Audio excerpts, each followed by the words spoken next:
ரஹமத்துல்லாஹி தஆலா வபரகாத்துஹு. கண்ணியத்துக்குரிய இஸ்லாமிய சகோதர சகோதரிகளே, அல்ஹம்துலில்லாஹ். இறைநேச செல்வங்களே, அல்ஹம்துலில்லாஹ். தீன்குல சகோதர சகோதரிகளே, ஈத் முபாரக். அல்ஹம்துலில்லாஹ். எல்லோரும் நமாஸ் படித்தாச்சா? அல்ஹம்துலில்லாஹ். பிரேக்ஃபாஸ்ட் செஞ்சிட்டிங்களா? எப்பயுமே சேமியா பாயசம் செய்கிறோம். சில பேர் ஜவர்சி பாயசம் செய்வாங்க, சில பேர் கீர்னி செய்வாங்க, ரவையில் செய்வாங்க. கசகசாவில் செஞ்சுருக்கீங்களா? இன்றைக்கி ட்ரை பண்ணி பாருங்கள். நான் கசகசாவில் செஞ்சுருக்கேன். ரெண்டு மெத்தட் இருக்குது. ஒன்று ஃப்ரை மெத்தட் இருக்குது, ஒன்று சோக் மெத்தட் இருக்குது.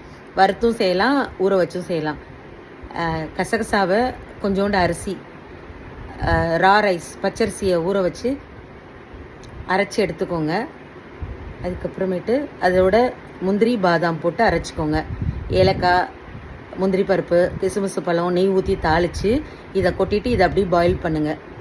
இதை பாயில் பண்ணிவிட்டு சோக் பண்ணிவிட்டு அரைச்சாதான் கசகசாவை அரைக்க முடியும். இது நல்லா கொதிச்ச உடனே தேங்காய் பால் ஊற்றி இறக்கிடுங்க. ஃப்ரை மெத்தட் எப்படின்னா, ஃப்ரை பண்ணணும். கசகசாவையும் அரிசியையும் கரையணும்.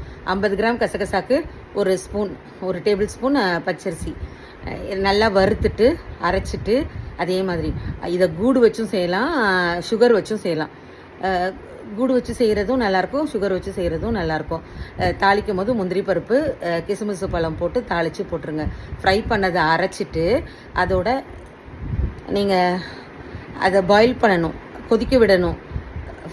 இது ஊற வச்சதையும் அரைச்சிட்டு சேம் மெத்தடு, தாளிக்கிறது வறுத்ததையும் அரைச்சிட்டு செய்கிறது சேம் மெத்தட்.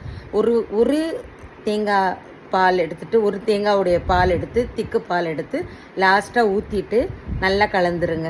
அவ்வளோதான். சூப்பரான சுவையான கசகசா பாயசம். இது நல்லா நைட்டு கூட குடிக்கலாம். நைட்டு குடிச்சிட்டு தூங்குனீங்கன்னா நல்லா தூக்கம் வரும். இது நிறைய மெடிசினல் வேல்யூ இருக்குது. ரொம்ப நல்லாயிருக்கும், ரொம்ப டேஸ்ட்டாக இருக்கும். எல்லாருமே செஞ்சு சாப்பிடுங்க. ஈத் முபாரக். ஹாப்பியாக ஈது கொண்டாடுங்க. அல்ஹம்துலில்லாஹ். அஸ்ஸலாமு அலைக்கும் ரஹமத்துல்லாஹி தஆலா வபரகாத்துஹு.